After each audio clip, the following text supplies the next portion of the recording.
show, Dreams, Passion, and Your Hong Kong Story. Today we have with us one such dedicated, passionate, high-energy businesswoman, Karena Belin. Welcome, Karena, to our show. Thank you, Jai. So Karena is from Germany. She worked 15 years with Procter & Gamble. It was in Hong Kong where she found her true entrepreneurial passion. She started 𝑊𝐻, which is a platform that brings the startup and the investors together. In pursuit of this passion, she founded 𝐸𝐴𝑛𝑔, which is the only SFC licensed investment platform. She's an adventure enthusiast. She's a proud mother of 3 kids. And she's a super mom as she serves as the president of her kids' school, Hong Kong International. What is your mantra? What is the secret mantra for your infinite energy? Okay. Well, first of all, I think I don't manage it at all. I think I'm bad everywhere, and being comfortable with the uncomfortable, I guess, is one big lesson I had to learn. But the truth is, it's not that I need energy to do that. I source so much energy in being involved in so many different activities. So love obviously what I do at work, but being really involved with the school, with the kids, their education, their way of growing up, again, it's just a huge source of satisfaction. And as very often, you know, it's never a one-man show. So in all and everything that I do, just being supported by an amazing team, by lovely friends and people that are as passionate is probably the secret. So you were a seasoned corporate professional working in one of the top companies. When you moved to Hong Kong, what got you into entrepreneurship? Yeah, so I did not wake up one morning and say, I'm going to be an entrepreneur. So it was actually, for me, a very natural story. At P&G, we always said it's about improving people's lives. And that's why we were really keen on bringing superior consumer products to the world. And that making an impact and helping the society is something that I truly found through 𝑊𝐻. We started off with this mission and passion on helping startups connect with the resources they need so that they can grow their business. So at the beginning, it is actually something that my co-founder Karen and me did as a side project, as a hobby, as a real calling.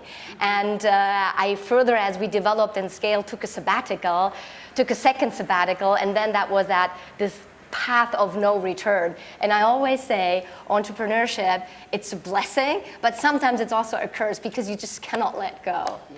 Can you explain to us, our audience, the relevance of having a platform like 𝑊𝐻 and 𝐸𝐴𝑛𝑔, and how important do you think the entire fintech system will eventually be for Hong Kong? Yes. So 𝑊𝐻 and 𝐸𝐴𝑛𝐔 are 2 different platforms, but one holding company and the same mission and belief that startups are the one that are driving innovation, change, and with this also economic growth.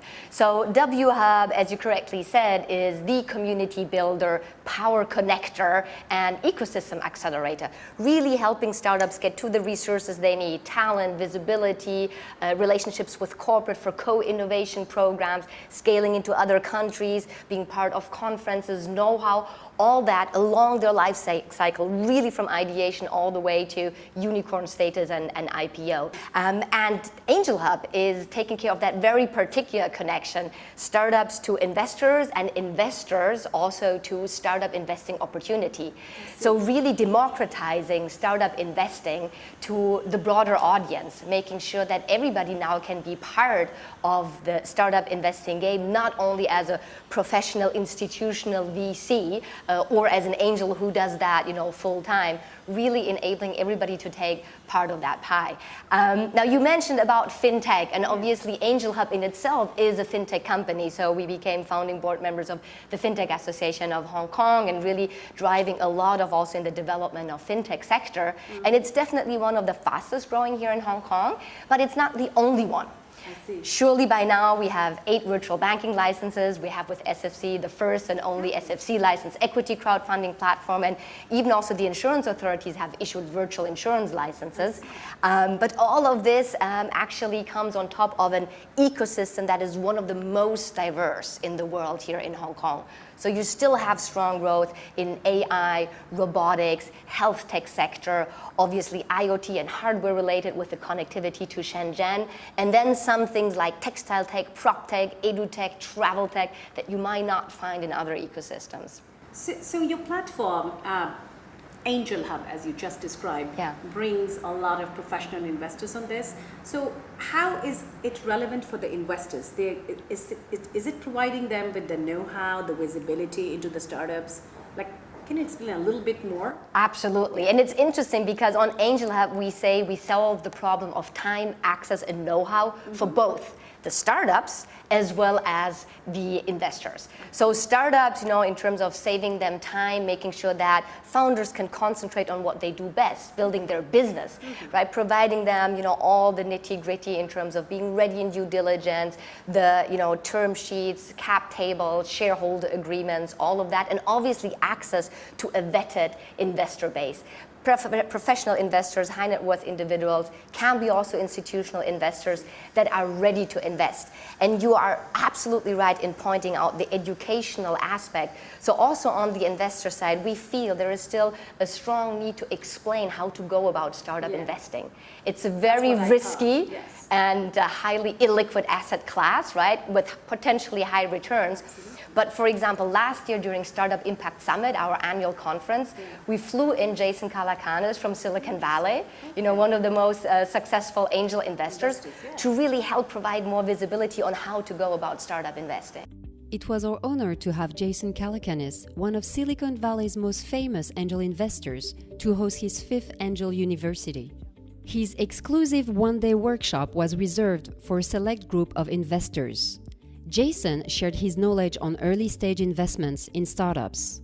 His key insight was that your most important skill is the ability to learn new skills. What were the challenges that you faced in the early years, and what are the challenges that you continue to face now? Yes, so you face challenges every day, right? So that is one of the fun sides and also challenging side of being an entrepreneur. And then depending obviously on the life cycle of your startup, there are different challenges and different milestones and success cases. And obviously we always love to think back, the first time you build a platform and you have a customer sign up and you're like, oh my God, people are really using the tools and systems that I build is obviously amazing, and a lot of challenges around that. On Angel Hub, as you mentioned, very first SFC license startup investing platform. I think we did not know what we did not know when we started the process. We may not have started because there were a lot of challenges along the way to make sure that we bring also the regulators on board and have robust business model and systems in place. I think an overarching theme around each and every stage is always about the team. It's your most important asset, but it's also the most challenging to find, people that are obviously passionate. So that's why our hashtag is Startup Passion. You're looking, passion is the most important asset an entrepreneur has, but that you also want from your team. So that is that gel that brings everything together. And then obviously also where we scaled, our services on WHub, not only doing recruiting, but also corporate startup co-innovation. You need expertise in these areas. And on Angel Hub, being it having compliance officers, investor relationships, startup vetting. So all of that, requires, dedicated professional. And I have to say, we're really fortunate to have the best and the best with us. How relevant was Hong Kong as a location advantage to your business? Yeah, definitely. A huge shout out to Hong Kong. As you mentioned with P&G, I traveled several countries in Europe, in Northeast Asia, Greater China. I think I would have never really started a business anywhere else than here in Hong Kong. We actually issue white papers on the Hong Kong startup ecosystem, really with this mission also to helping others understand how to start off.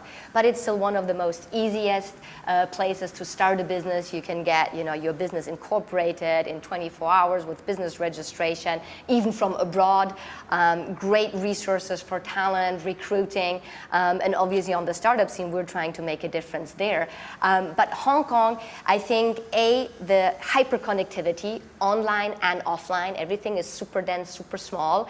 We say there's only 1 degree of separation between a business contact or person you want to have. Also, again, in terms of also the easiness of doing business.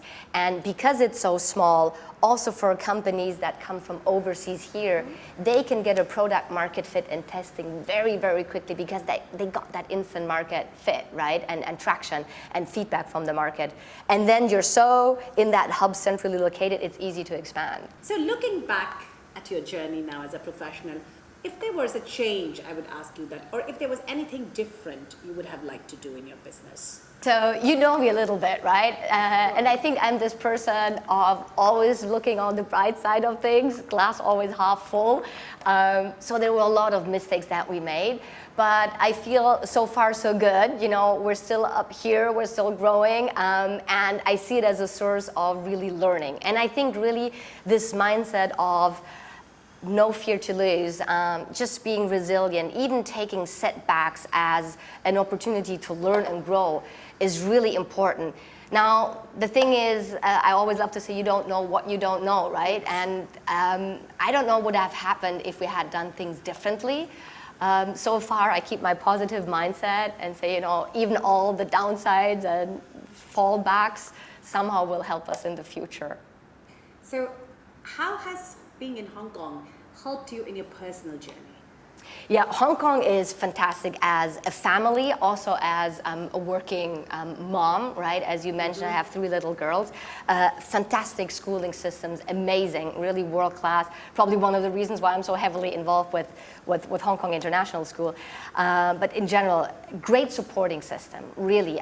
Coming from Europe, you know, the whole supporting system that you have with finding help at home, finding also all the friends that you have, because they're all in the same situation as you, living abroad, far away from your family. It's fantastic. And again, would never ever be able to do that without that great supporting system. So with that, I think Hong Kong is really ideal, particularly also for working moms, working women. Where do you see yourself 3 years from now? Oh, I see myself hopefully with having made more impact. With 𝑤𝐻, we started expanding into India, as you said. We started expanding into the Greater Bay Area, so the GBA, which is actually the largest Bay Area in the world. Fantastic, diversified and very complementary ecosystem with Hong Kong, Shenzhen, Macau, the Pearl River Delta. We already have given birth to 44 unicorns here. That's more than India so far. And now even with our global startup competition are reaching out across the world. So helping our Hong Kong startups now go faster abroad, having more startups come here and leverage Hong Kong as a launchpad, and obviously with 𝐸𝐴NGEL, also making sure that more individuals can benefit from the innovation and the economic growth driven by startups and the founding teams. That's great. Okay, so are you ready for a rapid fire question round? Go shoot. Getting to know Karina's Hong Kong story in a more fun way. Okay. Question number 1. Yes. Karina's favorite fun activity in Hong Kong? I love to be outside and hiking. I don't find enough time, so my secret spot is doing like 30 minutes massage here and there. Wow. Where do you get the massages done? Oh, fantastic. I have this one place in Central, like very traditional, but the best masseurs over there. Wow. Karina's favorite casual dining choice in Hong Kong? Din Tai Fung. Not sure if it's that casual because I think it has a Michelin star, but I love obviously all the wonderful Chinese food. And your favorite formal dining place in Hong Kong? Yeah, so actually what I really love is going around and testing all the new restaurants, tons of fantastic new restaurants coming out every day. There was one recently, it's called Pin Wine Bar or Restaurant, which does wine pairing between Chinese food and French wines. Interesting. Fabulous. Wow. Okay, the next one. How do you let your hair down with your friends? What is your way? Okay, with my friends, so what do I love to do? You know, I love to go out for karaoke, even though I'm the worst singer, but I try to compensate with passion. Is there any particular karaoke bar that you go to, or no, it depends. Kong, it depends where I am. Yeah? Central, Causeway Bay, yeah. So, on a romantic date with your hubby in Hong Kong, I'm giving you the following choice, and you have to pick up one. You would like to stroll on a beach in Hong Kong. You would like to hike on the Hong Kong mountains. you would like to watch opera or a show in Hong Kong, or would you like to go to an art auction in Hong Kong? So Francis would drive me to an art auction for sure, but that's work for him. So I guess I would love to do all three in one day, you know Really? me? Trust you can do it. But probably if I would have to choose the beach. Really? Yeah. Okay, very French. Yes. All right, our closing questions now. Yes. What are you most proud about Hong Kong? I'm most proud about Hong Kong that, you know, when we set out with this mission on bringing Hong Kong on the global map of startup ecosystems, I think we really arrived there. I always love to quote, you know, we have given birth to 9 unicorns for 7 million people. That is probably the highest density of unicorns per capita in the world. And again, so many firsts. The highest value AI company, you know, is here born out of Hong Kong, highest fintech Series A raise, you know, all the fintech news that I shared previously, a lot of accelerators who come to set up in Hong Kong first, globally, you know, to scale to the world. So I think I'm really proud on how the ecosystem pulled together and how far we have come, really making an impact. Great. What would you tell the global leaders why they should engage with Hong Kong? Yeah, if you don't want to miss out on the opportunity to scale your company or, you know, whatever mission you have, make it big, then really Hong Kong is the right place. Again, high connectivity, being very effective from day one, being able to be entrenched in the Asian culture, all by conversing in English and really having, you know, business as usual, as you would know from the West. So this East meets West is something here that anybody, not only in business, also for really social impact, for other missions, can leverage to their strength. And now, what would you tell the 7 billion people of the world? Why should they visit Hong Kong? Well, the first thing is like, why not? Would all tell them, you know, visit Hong Kong to build your own business here, become active, you know, be the change you want to see in the world. I really want to encourage everybody to think about following their own passion. I think the advice to give is, you know, don't be fearful and listen to everybody, but make up your own mind. Thank you so much, Karina, for coming to our show. And stay tuned for our next episode of Dreams, Passion, and Your Hong Kong Story, where we shall be bringing you another fascinating story from this amazing land, Hong Kong.